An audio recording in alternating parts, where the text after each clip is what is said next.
Praise the lord. ఈ లోకంలో పుట్టిన మనకంటూ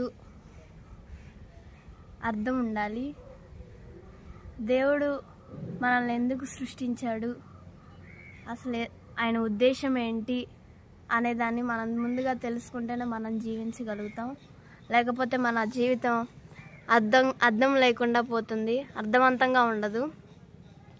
వాక్యాన్ని మనం ఎప్పుడైతే సరిగ్గా తీసుకున్నప్పుడే మన జీవితం అర్థవంతంగా ఉంటుంది, అడ్డదిడ్డాలుగా ఉండదు.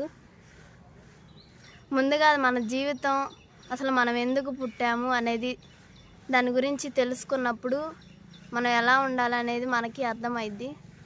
దేవుడు మనల్ని ఎందుకు సృజించాడు అంటే ఆయన మనల్ని తన కుమారులుగా కుమార్తెలుగా చేసుకోవడానికి సృజించాడు. మరి ఆయన కుమారులుగా కుమార్తెలుగా అవ్వాలి అంటే కేవలం అది పరిశుద్ధత వలనే అవుతుంది.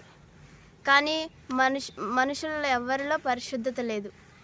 దేవుని ఒక్కరిలోనే పరిశుద్ధత ఉన్నది.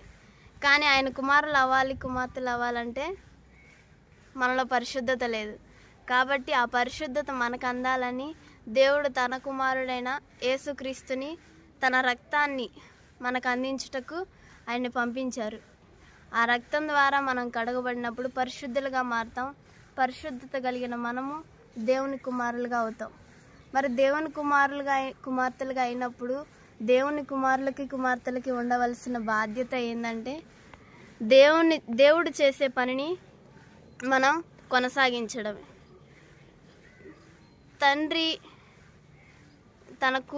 తన కుమారులకి తన బాధ్యతను అప్పగిస్తారు.